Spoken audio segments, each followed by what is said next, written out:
Hello, everyone. We're here with Professor Lant Pritchett. He's an American Development Economist. He's the author of many books on the subject, and he's currently the visiting professor of practice at the School of Public Policy at the London School of Economics. So tell us, Lant, what's the big idea you've been thinking about? I've been thinking about the relative importance of what I call national development, which is an overall historical structural process of what countries go through, versus attention to individual policies and knowledge about the de jure things that one ought to do. And empirical work that I've done suggests two things. One, that the process of national development, developing a productive economy, developing organizations of the state capable of implementation, and building a political system that reflects citizens' values, needs, and preferences is far and away the most important proximate determinant of which countries have good human well-being outcomes across a wide array of outcomes and which countries don't.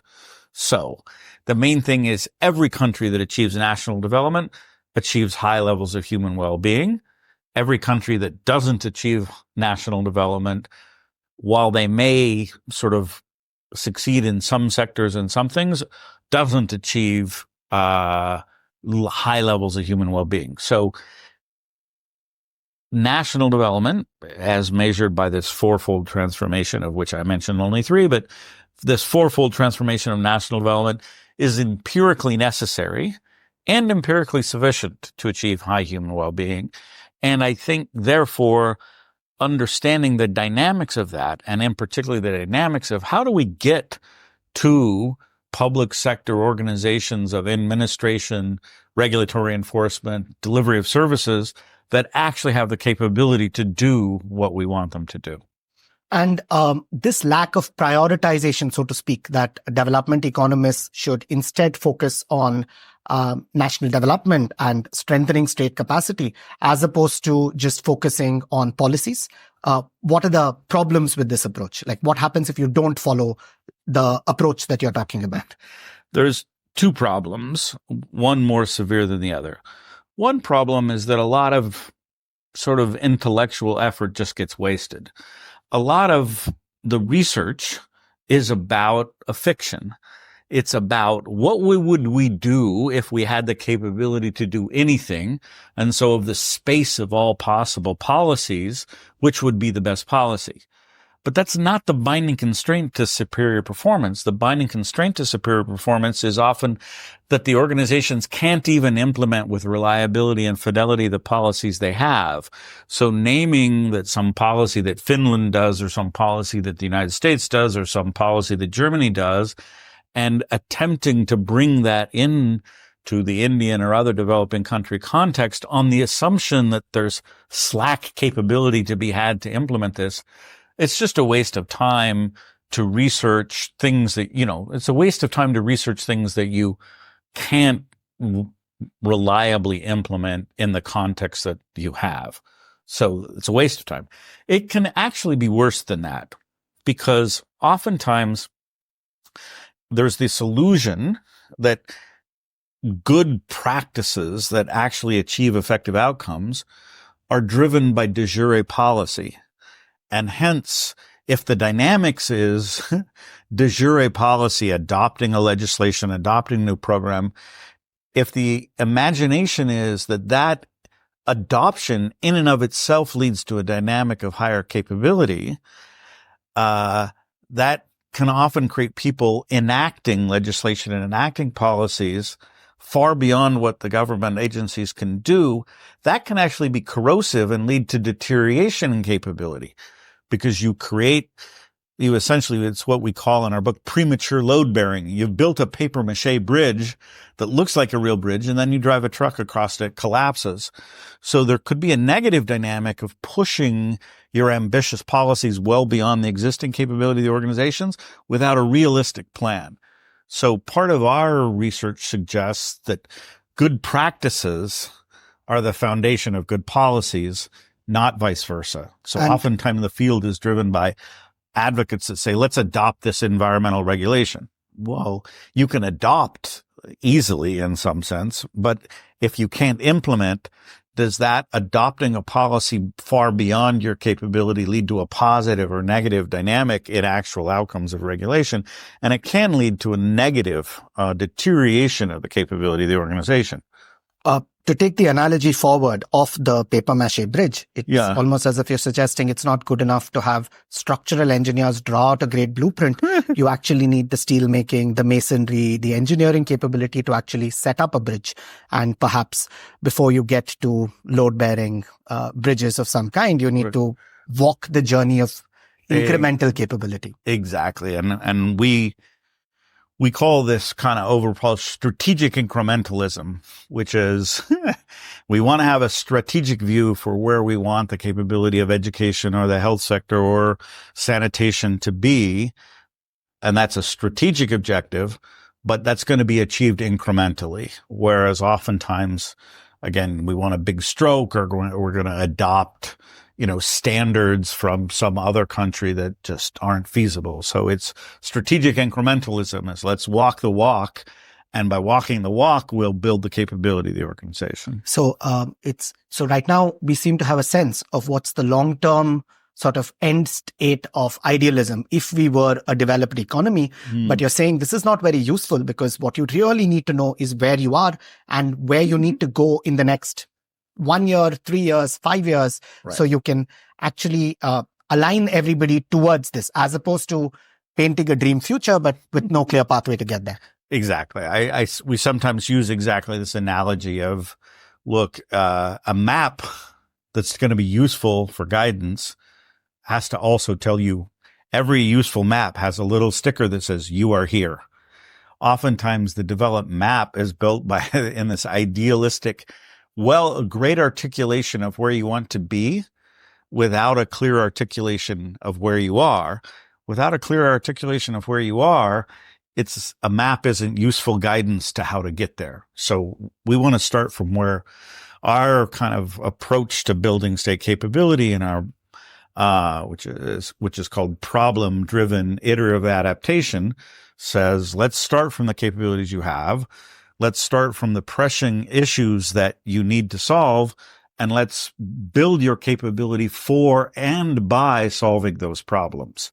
So sometimes it's imagined that what you're going to do is you're going to build this abstract capability and then subsequently decide what to devote that capability to.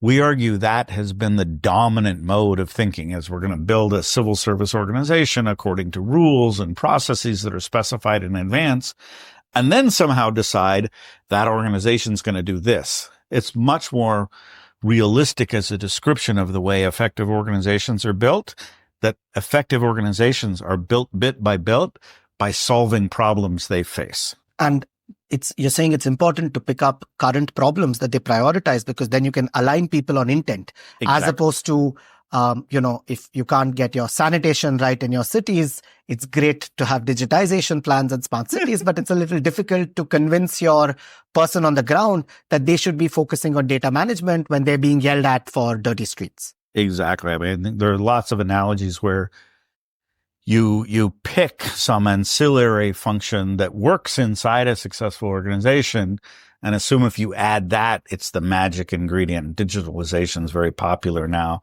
But,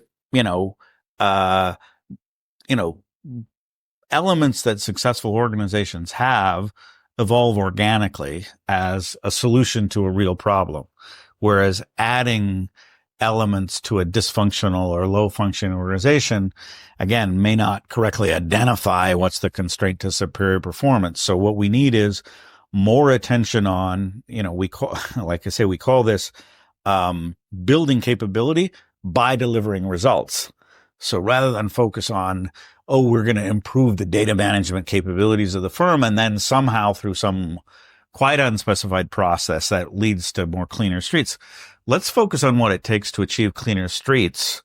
And by focusing on what it takes to achieve cleaner streets, we will reveal in an organic way what those constraints are and solve them as we go. And we often solve them, therefore, in practical and low-cost ways, rather than having assumed an idealized structure in the first place. So this sounds quite intuitive, that you would build the capability first, Right. and then you would hope to get to the end state of developed nations, as opposed to saying, okay, we want to get there, and then let's think of what capability we need. So you're saying, let the capabilities invested in the Indian state reveal themselves in terms of the right kind of policies, the right kind of practices. But again, I would start with practices. I think the temptation is to start with policies. Got it. Because again, from an intellectual point of view, policies are fun, policies are interesting, policies are, kind of thing management consultants and experts do. But ultimately, those have to be embodied into the day-to-day practices of the organization. And what we've actually learned from several kind of attempts at randomized experiments in the Indian context with improving things is it's actually the implementation capability that's the hard thing to affect. It's hard to affect the day-to-day behavior of the organization, right? It's not as if you have these people just waiting for someone from top down to tell them what to do. And if they tell them to do X versus tell them to do Y, they'll do it. So again, you have to create the internal drive of the organization around problems that they're able to align what we call the 3 A's of authority. What are you really authorized to work on? Acceptance. What do the people in the organization, are they going to accept as their new priorities and their new direction? And ability. How do I create the ability of the individuals in the organization to accomplish that? If you can't align and bring together those 3 A's, just dropping in a new policy is unlikely. It's unlikely to affect actual implementation, hence unlikely to lead to better outcomes, which leads to disappointment, which leads to cynicism, which makes it even harder to improve the organization in the future. And what would you recommend as the right unit in which you would look at this, right? Because policy gets often defined at the center, at the union, as opposed to implementation, which is often left to the last mile. So you have one ASHA worker in the field of healthcare managing the requirements from both the state, the union, the municipal, or the local body focus. So I think this is our strategy is much more an organizational strategy, right? So rather than, again, it's easy, it looks good in some ways to start with this nationwide policy.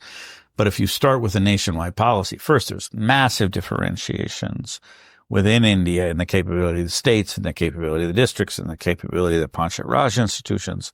So, we think, successful organization building starts at the level of the implementing organization. And so a lot more flexibility can and easily could be built into the ways in which the national and state governments articulate their goals that allows finding the path to those goals to be more organic of the implementing organization. And again, a lot of, one of the things we found in our research is that relative to other things, state capability has been relatively stagnant. It's been relatively stagnant around the world.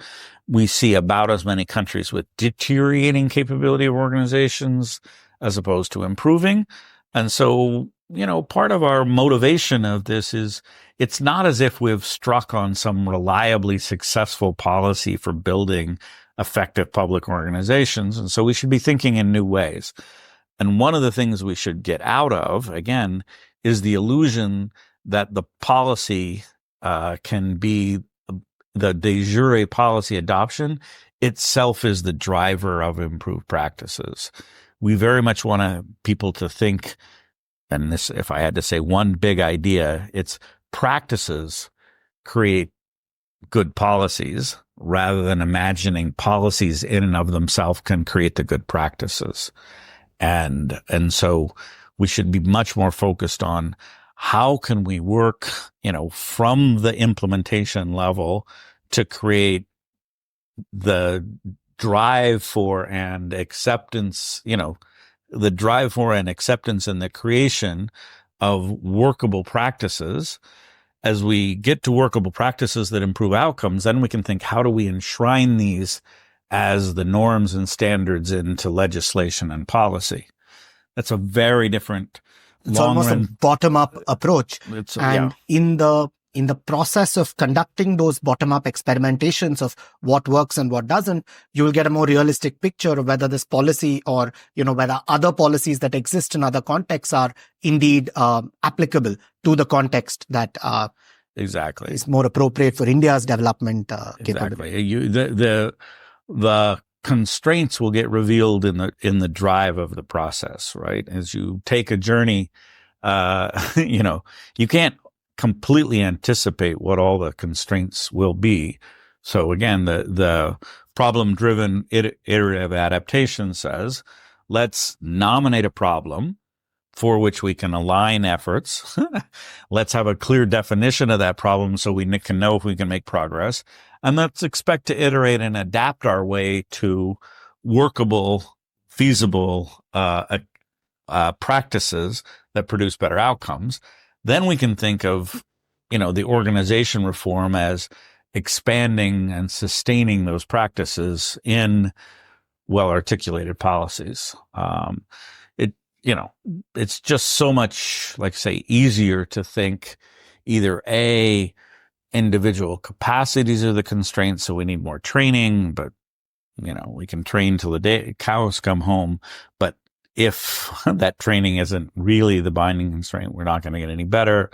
We can think of, the dynamics of organizations being driven from the, that they have to respond. If we create this policy, they'll have to respond. Well, experience is no, they don't. And in fact, like I say, you can through premature load bearing, you can create policies that are so unimplementable that it deteriorates the performance of the organization, because the practices have to, in some sense, be far divorced from the policies if you've, made legislatively mandated but practically impossible practices. So practice before policy. Practice before policy. Thank you, Lant. Thank you.